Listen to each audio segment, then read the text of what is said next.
വയനാട് പിലാക്കാവിൽ ചത്ത നിലയിൽ കണ്ടെത്തിയ കടുവ പഞ്ചാരക്കൊല്ലിയിൽ സ്ത്രീയെ ആക്രമിച്ചു കൊന്ന കടുവ തന്നെയെന്ന് വനംവകുപ്പിന്റെ സ്ഥിരീകരണം.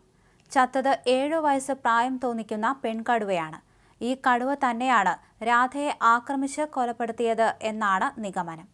പുലർച്ചെ 12:30ഓടെ കടുവയുടെ സാന്നിധ്യം ഉണ്ടായിരുന്നുവെന്ന് പിന്നീട് 2:30ഓടെ കടുവയെ കണ്ടെത്തി മയക്കുവെടിവെക്കാനുള്ള ശ്രമം നടത്തിയെങ്കിലും ഓടിപ്പോയെന്നും CCF ഉദ്യോഗസ്ഥ KS ദീപ മാധ്യമങ്ങളോട് പറഞ്ഞു.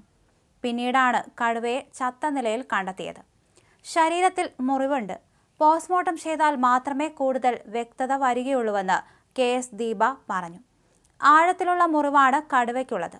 മറ്റൊരു കടുവയുമായുള്ള ഏറ്റുമുട്ടലിലാണ് മുറിവുണ്ടായതെന്നാണ് നിഗമനം.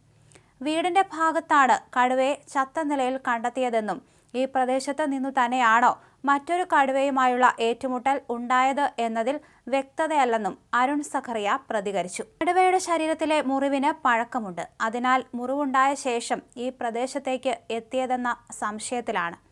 പോസ്റ്റ്മോർട്ടത്തിന് ശേഷം മാത്രമേ കടുവ ചത്തതിന്റെ കാരണം സ്ഥിരീകരിക്കാനാകൂ എന്ന് അരുൺ സഖറിയ പറഞ്ഞു. 7 വയസ്സുവരെ തോന്നിക്കുന്ന കടുവയാണ് ചത്തതെന്നും അദ്ദേഹം കൂട്ടിച്ചേർത്തു. കടുവയെ ബേസ് ക്യാമ്പിലേക്ക് എത്തിച്ചിരിക്കുകയാണ്. കാൽപാദം പിന്തുടർന്ന ദൗത്യ സംഘമാണ് ചത്ത നിലയിൽ കടുവയെ കണ്ടെത്തിയത്.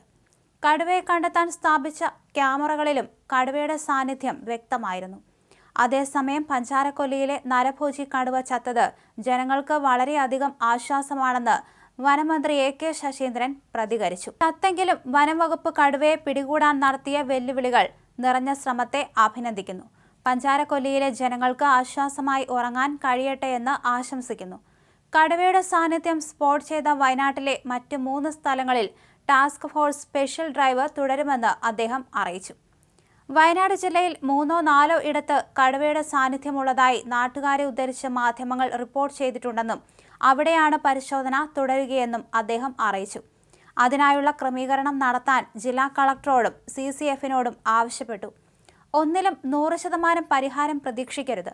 വനംവകുപ്പ് ഉദ്യോഗസ്ഥർ ജാഗ്രതക്കുറവ് കാണിച്ചാൽ അത് തിരുത്തണം.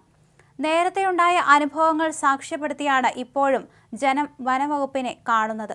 ഇത്തരം പ്രശ്നങ്ങൾക്ക് ബഹുജന പിന്തുണയില്ലാതെ പരിഹരിക്കാനാവില്ല. ജനപ്രതിനിധികളും ഉദ്യോഗസ്ഥരും ആശയവിനിമയം നടത്തി പരിഹാരം കണ്ടെത്തി മുന്നോട്ടു പോകണം. അടുത്ത കാലത്തൊന്നും ഇന്നലെ നടന്നതുപോലെ ഒരു ഒത്തുതീർപ്പ് ഉണ്ടായില്ല. അതിന്റെ നന്മയെ ജനങ്ങളിലേക്ക് എത്തിക്കാൻ മാധ്യമങ്ങൾ തയ്യാറായില്ല. കടുവയുടെ മരണകാരണം സംബന്ധിച്ച സംശയങ്ങൾക്ക് പോസ്റ്റ്മോർട്ടത്തിലൂടെയോ വ്യക്തത വരൂ. ഓപ്പറേഷൻ വയനാടിന്റെ 2ാം ഘട്ടം ഇനിയുള്ള ദിവസങ്ങളിൽ തുടരും. പിലാക്കാവിൽ ചത്ത നിലയിൽ കണ്ടെത്തിയ കടുവ തന്നെയാണ് പഞ്ചാരക്കൊല്ലിയിൽ രാധയെ കൊലപ്പെടുത്തിയത്. 17ലധികം ക്യാമറകളിൽ ഈ കടുവയുടെ ദൃശ്യം പതിഞ്ഞിട്ടുണ്ടെന്നും അദ്ദേഹം പറഞ്ഞു.